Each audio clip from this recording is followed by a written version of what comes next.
ऐसी कंपनी में इन्वेस्ट करोगे जिसके इन्वेस्टर और कस्टमर शाहरुख खान, अमिताभ बच्चन, ऋतिक रोशन जैसी सेलिब्रिटी है। इस वीक स्टॉक मार्केट में एक ऐसा यूनिक आईपीओ आ रहा है लोटस डेवलपर का। इस कंपनी के जो कस्टमर है वो भी सेलिब्रिटी है, इस कंपनी के जो इन्वेस्टर है वो भी सेलिब्रिटी है। इनफैक्ट इस कंपनी का फाउंडर की खुद की कहानी भी एक सेलिब्रिटी जैसी। वो ट्विस्ट वीडियो में आगे बताऊंगा। और ये सेलिब्रिटी वाइफ वाली कंपनी आईपीओ के जरिए पहली बार एक आम आदमी को भी अपनी ग्रोथ का हिस्सा बनने का मौका दे रही है और लेके आ रही है 800 करोड़ का आईपीओ। ये कंपनी खुद को रियल एस्टेट मार्केट का गुच्ची और लुई विटो बताती है और इनके जो भी पीयर्स हैं, आसपास के जितने भी रियल एस्टेट कंपनियां वर्क कर रही है उनमें सबसे ज्यादा प्रॉफिट मार्जिन कमाती है। इनका EBITDA परसेंट है 52%। इस कंपनी का खर्चा बहुत कम है और चर्चा बहुत ज्यादा है। इस वीडियो में हम डिटेल में जानेंगे कि रियल एस्टेट में रीडेवलपमेंट का मॉडल क्या होता है, इसका आईपीओ कब आ रहा है, इसके आईपीओ में अप्लाई करें कि ना करें, लिस्टिंग गेन मिलेगा या नहीं मिलेगा और मिलेगा तो कितना मिलेगा, इसको शॉर्ट टर्म रखना है या लॉन्ग टर्म रखना है, क्या ये मल्टीबैगर बन सकता है, इसकी फ्यूचर ग्रोथ कैसी है, इसकी स्ट्रेंथ क्या है, इसकी वीकनेस क्या है, सेलिब्रिटी इसके फैन क्यों है, ये कितनी सेल करती है, कितना प्रॉफिट करती है, सब बताएगा आपका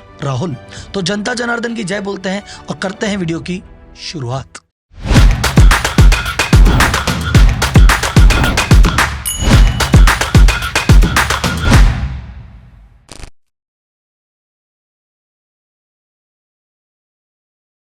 सबसे पहले बात करते हैं कंपनी की हिस्ट्री की, और कंपनी की हिस्ट्री पे भैया बड़ी फिल्मी है। कंपनी के फाउंडर है आनंद पंडित जी, जो कि आते हैं अहमदाबाद से। इन्होंने बचपन में देख ली एक पिक्चर त्रिशूल अमिताभ बच्चन की, और वहां से इन्होंने देखा कि भैया जैसे अमिताभ बच्चन ने, विजय ने शांति डेवलपर्स के नाम से, खुद की माँ के नाम से एक मुंबई में कंपनी खड़ी की थी।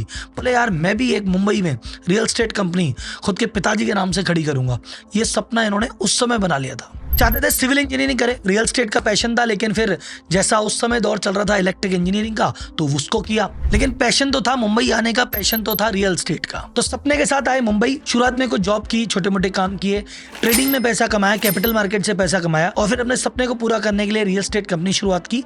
नाम था लोटस डेवलपर। लोटस मतलब कमल, इनके पिताजी का नाम। बचपन का सपना हुआ पूरा। और फाइनली ये पूरा सर्किल तब कंप्लीट होता है जब अमिताभ बच्चन यानी इनकी कहानी का विजय खुद लोटस डेवलपर में एक फ्लैट भी खरीदता है और इस कंपनी का इन्वेस्टर भी बनता है। हुई ना पूरी फिल्मी कहानी। तो कुल मिला के भैया फाउंडर के लिए पैसे की नहीं, पैशन की कहानी है। अब आते हैं कंपनी के बिजनेस मॉडल पे। रियल एस्टेट में एक सिंपल मॉडल होता है कि भैया जमीन खरीदो, उस पर कंस्ट्रक्शन करो और उसको बेच दो, और मोस्ट ऑफ द बिल्डर यही करते हैं। इसको कहते हैं ग्रीनफील्ड प्रोजेक्ट। सेकेंड मॉडल होता है जिसको कहते हैं रीडेवलपमेंट। ये क्या है, उसको बहुत ध्यान से सुनिएगा।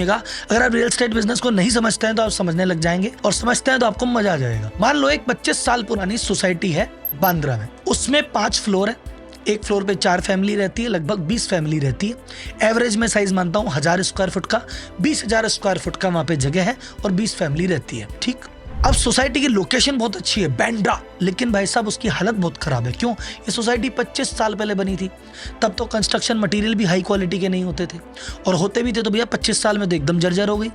सेकंड, अब क्योंकि कॉमन लोग रहते हैं, भाई अपने अपने घर का सब ध्यान रखते हैं, पर कॉमन फैसिलिटी में सब कॉमन है, तो फैसिलिटी पे कोई ध्यान नहीं दे रहा। एमिनिटी कुछ नहीं है, कोई जिम नहीं है, कोई गार्ड नहीं है, कोई बेसिक सुविधा जिसको बोलेंगे आजकल जो मिलती है वो नहीं मिल रही। प्लस मुंबई का मौसम ने 25 साल में उस बिल्डिंग को काफी डैमेज किया। और अब जो फैमिली है, उनके जो यंगस्टर हैं, वो चाहते हैं कि टकाटक पॉश सोसाइटी में रहें, लेकिन भैया आप क्या करें, उसका ऑप्शन नहीं है। ऐसे में एक बिल्डर आता है, इनको अप्रोच करता है कि भाई सुनो, ये तुम्हारी बिल्डिंग मुझको दे दो, मैं इस पूरी बिल्डिंग को तोड़ दूंगा और जीरो से बनाऊंगा 20 फ्लोर।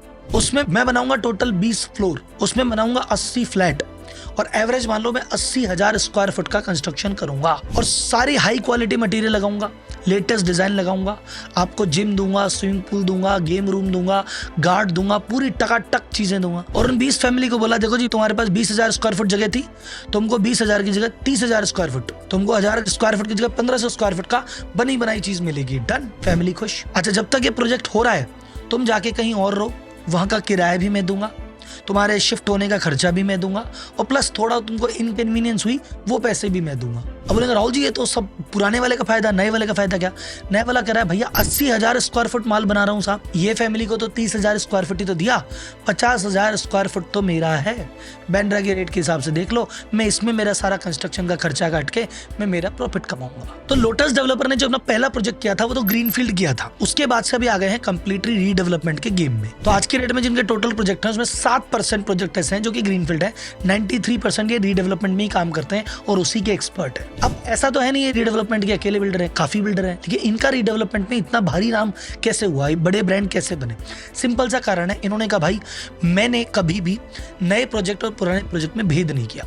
बाकी बिल्डर्स में क्या होता है कि वो 10 प्रोजेक्ट नए बना रहे हैं, 5 रीडेवलपमेंट में भी चल रहे हैं, तो वो समझता है रीडेवलपमेंट वाला काम सेकेंडरी काम है, सेकंड हैंड टाइप काम है वो, तो अच्छा ठीक है, बेटर टीम वहां लग रही है, ठीक ठाक यहाँ भी चल रहा है, तो वो एक गैप दिखता है आराम से। इन्होंने कहा कि भैया अपन गैप ही नहीं देखते, अपन ग्रीनफील्ड कर ही नहीं रहे, अपन तो कर ही रीडेवलपमेंट करें, तो अपने लिए तो यही ब्रांड न्यू मामला है, तो हम तो इस पे कोई कमी नहीं छोड़ेंगे, best team, best project, best quality, हम तो बिल्कुल इसको सोतेला व्यवहार नहीं करते। पहला डिफरेंस। सेकंड डिफरेंस जो इन्होंने कहा, जब ये सोसाइटी में भी रीडेवलपमेंट होता है तो यहाँ भी सोतेला व्यवहार होता है, एग्जिस्टिंग वालों के साथ अलग होता है, नए वालों के साथ अलग होता है। जैसे मान लो 80 फ्लैट बन रहे हैं, 30 पुराने देने हैं, 50 खुद के। जो 50 खुद के हैं वहाँ मार्बल लगेगा, जो 30 खुद के हैं वहाँ टाइल लगा दो, जो 50 खुद के हैं उसमें तो भाई साहब बढ़िया ब्रांड लगा दो, 30 में एवरेज ब्रांड लगा दो। ऐसा भी कई जगह होता है। इन्होंने कहा हमने कभी भेद नहीं किया, हम तो गुजराती आदमी है, हम तो कहते हैं भैया हमारे तो माई बाप यही है, इनकी वजह से हमको जमीन नहीं खरीदनी पड़ रही, ये लोग हमारे पहले कस्टमर है, तो हम कोई भेदभाव नहीं करते, चाहे पुराना है चाहे नया है, same quality, same material, same service. और हाँ, इंटरेस्टिंग, ऐसा नहीं कि इतना खर्चा कर देते हैं तो फिर ये जेब से लगा देते हैं, नहीं, इनका सिंपल सा उसूल है भैया, चाय बढ़िया पीनी है, 100% खालिश दूध की पिलाएंगे, मलाई मारेंगे, पैसे डबल लेंगे।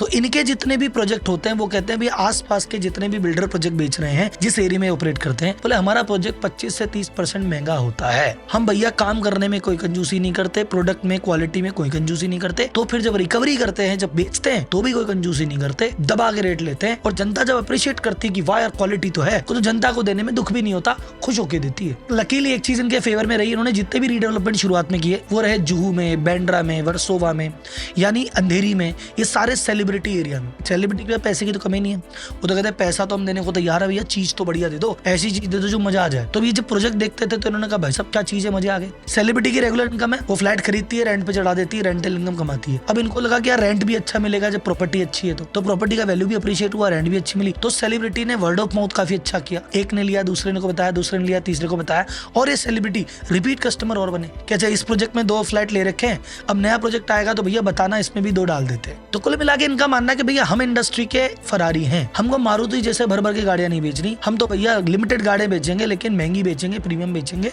बड़े लोगों को बेचेंगे और मोटा मार्जिन कमाएंगे, सीधी सी बात है। और अब आप समझो ये कितने प्रॉफिटेबल है और क्यों प्रॉफिटेबल है। सबसे पहले मैं इनका फिगर बताता हूँ, इनका इबिडा मार्जिन 52% है। 100 रुपए की चीज बेची, उसमें 52 रुपए का profit. PAT, profit after tax, बाकी सब खर्चे काट के टैक्स देके जो घर में बचता है, वो है 42% मार्जिन। रियल स्टेट में highest in the category. Return on equity जो कि फाइनेंशियल इन्वेस्टर समझेंगे 24%, 20 से ऊपर मतलब भगवान आदमी। Return on capital employed ROC 27%। और आप बोलोगे अच्छा सर इतना काम कर रहे, कर्जा लेके बैठे होंगे। डेट इक्विटी रेशियो है 0.13, नियरली डेट फ्री कंपनी। अब बात करते हैं कि भैया ये बेस्ट इन द क्लास कैसे है, ये इतना प्रॉफिट कैसे कमा रही है। सबसे पहले प्रॉफिट का मतलब क्या है, सेल माइनस कॉस्ट, यही तो प्रॉफिट होता है। इन भाइयों की कॉस्ट ही नहीं है। पहली कॉस्ट, सबसे बड़ी कॉस्ट रियल एस्टेट में क्या, लैंड खरीदनी नहीं है। सोसाइटी वालों को बोलो भाई दो रे डेवलप करूं, तो लैंड ये खरीदते ही नहीं है, तो पैसा बच गया। फिर बोला अच्छा लैंड का कॉस्ट नहीं है, तो कंस्ट्रक्शन का तो कॉस्ट है। लेकिन भैया कंस्ट्रक्शन में आप समझो, अपने एग्जांपल पे चलते हैं, 80,000 स्क्वायर फुट चीज बनानी है, 30,000 स्क्वायर फुट तो अपन फ्री में देंगे उसको, लेकिन जो 50,000 स्क्वायर फुट होती है वो एडवांस में बिक जाती है। क्योंकि जिन्होंने को 30,000 स्क्वायर फुट आप दे रहे हो, जिन 20 फैमिली को, ये फैमिली कहती है सुनो यार हमें तो इस बार एक काम करो 10,000 स्क्वायर फुट और दे दो। तो जो एग्जिस्टिंग फैमिली है जिनका रीडेवलप होता है, वो पैसे देके कुछ और खरीद लेती है। कुछ इनके जो पुराने कस्टमर नहीं है, वो पुराने कस्टमर बोलते हैं कि अरे अच्छा भाई साहब आपका एक और प्रोजेक्ट आ रहा है क्या, अरे इस प्रोजेक्ट में एक चीज और दे दो। तो इससे पहले इनका प्रोजेक्ट को बन के तैयार होता है, वो आधा माल बिक चुका होता है, उसी पैसे से कंस्ट्रक्शन आता है, तो कॉस्टिंग वैसे भी नहीं लग रही है। कुल मिला के शुरुआती जेब से मोटा पैसा लगाने की जरूरत नहीं है।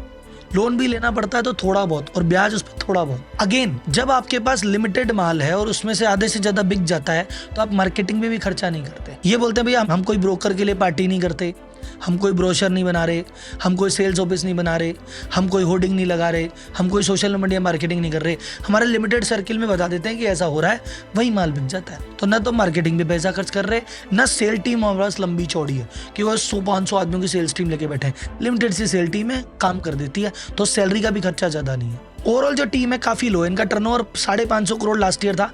इनकी जो टोटल टीम है वो 180 लोगों की है। मोस्ट ऑफ द टीम का जो एग्जीक्यूशन है वो इन हाउस है। ये खुद प्रोजेक्ट प्रोक्योरमेंट ये करते हैं, इनके फैमिली में आर्किटेक्ट हैं, फैमिली के ही हैं, कंस्ट्रक्शन मैनेजमेंट है वो भी फैमिली के अंदर ही होता है। तो कुल मिला के बस ये लेबर बाहर से लेते हैं, एग्जीक्यूशन फटाफट कर देते हैं। ये कहते हैं भैया हम एक प्रोजेक्ट कंपनी नहीं है जो 5-5, 7-7 साल तक हमारा प्रोजेक्ट चलेगा, हम तो एक प्रोडक्ट मैनेजमेंट कंपनी है, प्रोजेक्ट उठाया 2-2.5 साल में डिलीवर करो, आगे चलो। अब बात करते हैं इनकी कंपनी के फाइनेंशियल पे। इनकी सेल देखना भैया, 23 में 170 करोड़, 24 में 466 करोड़, 250 गुना से ज्यादा। लास्ट ईयर 570 करोड़ यानी 22% प्रॉफिट की बात करते हैं। 2023 में मात्र 17 करोड़ का प्रॉफिट, 24 में 120 करोड़ का प्रॉफिट, लगभग 6 से 7 गुना। और लास्ट ईयर 228 करोड़ यानी पिछले साल की तुलना में 91% अप, ऑलमोस्ट डबल। तो कंपनी की सेल बढ़ रही है, कंपनी का प्रॉफिट बढ़ रहा है। अपन ने मार्जिन पे बात की, बिड्डा 52 है, पैट 42 है। अब बात करते हैं डेट पे की। ये कंपनी ऑलमोस्ट कर्जा फ्री है। कैसे? कंपनी के पास आज की डेट में 122 करोड़ का कर्जा, लेकिन जो मोस्टली कर्जा है वो आपस में इंटरनली प्रमोटर और आपस में लिया हुआ कर्जा है वो। और इस 122 करोड़ के अगेंस्ट में कंपनी के खाते में 300 करोड़ से ज्यादा का कैश बैलेंस और एफडी है। तो एक तरह से नेट डेट फ्री कंपनी है। अब बात करते हैं कंपनी की स्ट्रेंथ क्या है और कंपनी वीकनेस क्या है। सबसे पहले बात करते हैं स्ट्रेंथ की। स्ट्रेंथ सबसे बढ़िया, बेस्ट फाइनेंशियल है साहब, सेल बढ़ रही है, प्रॉफिट बढ़ रहा है, कर्जा घट रहा है, और क्या चाहिए। रिटर्न ऑन कैपिटल एम्प्लॉयड बढ़िया है, रिटर्न ऑन इक्विटी बढ़िया है, और क्या बच्चे की जान लोगे। सेकंड, असेट लाइट मॉडल है। इनको कोई भी बड़े से बड़ा प्रोजेक्ट करना है, इनको हजारों करोड़ों रुपए देने की जरूरत ही नहीं है। ये तो पार्टनरशिप करते हैं, जेवी करते हैं, लैंड का पैसा देते ही नहीं है। तो ये जब चाहे जितना बड़ा प्रोजेक्ट कर सकते हैं बिना ज्यादा कैपिटल फंसाए। और इनको एरिया स्पेसिफिक होने की भी जरूरत नहीं है, जिस जगह बढ़िया सोसाइटी समझ में आई वहां डेवलप कर लेंगे। थर्ड जो स्ट्रेंथ है वो है भैया हाई ग्रोथ सेगमेंट में प्लेस्ड है। इस समय इंडिया में ग्रोथ हो रही है तो प्रीमियमाइजेशन बढ़ रहा है। छोटी गाड़ियां कम बिक रही है पर महंगी गाड़ियां ज्यादा बिक रही है। आदमी सस्ता मोबाइल नहीं ले रहा लेकिन आईफोन दबा के ले रहा है। और सेम चीज रियल एस्टेट में हो रही है। लो वैल्यू प्रॉपर्टियां चाहे कम बिक रही होगी, हाई वैल्यू प्रॉपर्टी में तो कोई कमी नहीं है, बनने से पहले बिकने को तैयार है। तो ये उस सेगमेंट में है, राइट टाइम पे राइट जगह पे है। चौथा, सेलिब्रिटी का ट्रस्ट है इनके पास। इनके पास कोई 1 या 2 सेलिब्रिटी नहीं, सेलिब्रिटी की आर्मी है। और वो इनके कस्टमर नहीं है, रिपीट कस्टमर है और साथ में इन्वेस्टर है। आप नोटिस करना, इस पूरे आईपीओ में कई सेलिब्रिटी का पैसा है, कोई भी अपना अमाउंट बेच नहीं रहा है, कोई भी एग्जिट नहीं ले रहा है, सब बैठे हुए हैं कि नहीं हमें तो लंबा खेलना है। अगर ये कोई और कंपनी होती जिसमें सेलिब्रिटी नहीं होती शायद हम बात भी नहीं कर रहे होते। सेलिब्रिटी की वजह से इनको आज पावर मिला है और लिस्टेड होने के बाद और कितना पावर मिलेगा आप सोच लो। एंड वन जो मेरा फेवरेट है आजकल के आईपीओ में, 100% फ्रेश इशू है, कोई ओएफएस नहीं है। हमने आजकल देखा कई बार होता है कंपनी आईपीओ लाती है, पैसा उठा के घर ले जाती है। hyundai का आईपीओ आया, सारा पैसा कोरिया चला गया। स्टार्टअप का आईपीओ आता है, कुछ पैसा प्रमोटर ले जाता है, कुछ पुराने इन्वेस्टर को फ्री कर देते हैं, नया आदमी फंस जाता है। यहाँ पे भैया कोई नहीं जा रहा है, कोई पुराने इन्वेस्टर को एग्जिट नहीं है, पूरा पैसा कंपनी में 100% जा रहा है कंपनी की ग्रोथ को बढ़ाने के लिए, which is a very good sign. अब आते हैं वीकनेस पे। एक इनका जो सबसे बड़ा चैलेंज है, इनका 100% जो फोकस है सिर्फ मुंबई पे है। तो भैया मुंबई रियल एस्टेट मार्केट में अगर तेजी है तो ये आगे बढ़ेंगे, अगर वहां मंदी आ गई तो फिर ये नीचे जाएंगे। कोई डाइवर्सिफिकेशन नाम की चीज नहीं कि यहाँ चला गया तो हम कहीं और से कमा लेंगे। लेकिन जैसा हम देखते हैं कि ये प्रीमियम अल्ट्रा लग्जरी सेगमेंट है, तो यहाँ पे नॉर्मली मंदी आती नहीं है कि किसी बंदे की 500 करोड़ की नेटवर्थ है, मंदी में 400 रह जाएगी तो भी ले लेगा 10-12 करोड़ का फ्लैट। सेकंड जो चीज है वो नेगेटिव है लेकिन एक तरह से पॉजिटिव भी है। सेकंड जो नेगेटिव की बात होती है, इन्होंने अब तक टोटल 4 प्रोजेक्ट कंप्लीट किए हैं, 5 प्रोजेक्ट इनके रनिंग में चल रहे हैं और 11 प्रोजेक्ट इनके प्लान्ड है। आज की रेट में इनके पास 70 लाख स्क्वायर फुट का कंस्ट्रक्शन प्लान है, जिसमें अब तक ये लगभग 9,30,000 स्क्वायर फुट डिलीवर कर चुके हैं। यानी जितना प्लान किया उसका सिर्फ 15% अभी तक डिलीवर किया है। तो कुछ इसको कह रहे हैं कि अरे अभी तो एक्सपीरियंस कम है तो इतना से डिलीवर किया है, लेकिन देखा जाए तो यही तो अपॉर्चुनिटी है कि 10 लाख किया है और 70 लाख बाकी है, यानी 7x ग्रोथ तो अभी हमको दिख रही है। तो अब बात करते हैं आईपीओ डिटेल की। आईपीओ कब आ रहा है? 30 जुलाई से आईपीओ खुलेगा और 1 अगस्त एक्टिव रहेगा। इन 3 दिनों में आप चाहें तो इसमें अप्लाई कर सकते हैं। अब बात करते हैं लिस्टिंग गेन की। तो आज की रेट में जो इनका लिस्टिंग गेन है, जो जीएमपी की बात करते हैं, ग्रे मार्केट प्रीमियम, वो चल रहा है 40 रुपए। इनके शेयर का अपर बैंड है लगभग 150 रुपए। 150 रुपए पे अगर 40 रुपए का प्रीमियम माने लगभग 26 से 27% का ग्रे मार्केट प्रीमियम चल रहा है। यानी अगर 1 लाख रुपए का लगभग इन्वेस्ट करते हैं तो 25 से 27 हजार रुपए आराम से इसमें कमा सकते हैं, ऐसा ग्रे मार्केट प्रीमियम बोलता है। लॉन्ग टर्म आउटलुक की बात करें तो इनके पीछे जो एंटरप्रेन्योर है वो पैशनेट है, वो लगा हुआ है अपने मिशन पे। जो सेक्टर इन्होंने पकड़ रखा है वो एवर ग्रोइंग है। सेलिब्रिटी का ट्रस्ट इनके पास है, प्रॉफिट इनका हाईएस्ट है, मॉडल ही प्रूव कर चुके हैं और अब इनके पास 800 करोड़ रुपए कैश और है। इन सभी चीजों को देखते हुए लॉन्ग टर्म में भी मैं थोड़ा सा उसको लेके ऑप्टिमिस्टिक हूँ। अब फाइनल बात आती है राहुल भाई अप्लाई करे कि ना करे। तो देखो अगेन डिस्क्लेमर, मैं सेबी रजिस्टर्ड रिसर्च एनालिस्ट तो हूँ नहीं, मैं एक्सपर्ट नहीं हूँ इस बात का कि भैया आपको कहाँ इन्वेस्ट करना चाहिए कहाँ नहीं करना चाहिए। मैं जस्ट एक रिसर्चर हूँ, मैं जो कि चीज़ों को समझता हूँ और मेरे हिसाब से वीडियो बनाता हूँ। इस वीडियो को आप इस कंपनी के पहली वीडियो मान के चलना, इसके बाद बहुत सारी और वीडियो देखो, बहुत सारे और एक्सपर्ट से मिलो, बहुत सारा और डेटा देखो, और अगर आपको कॉन्फिडेंस आता है तो आपको इसमें इन्वेस्ट करना चाहिए। और आपको फिर कॉन्फिडेंस आता है तो अपना फाइनल डिसीजन आप अपने हिसाब से लइए, आपका पैसा आपकी इच्छा। पर करंट सिचुएशन में जहां तक ओवरऑल एनालिसिस देख के लगता है कि इसके अपसाइड के चांसेस काफी ज्यादा हैं, तो मैं तो शायद इस पे एक चांस लूंगा।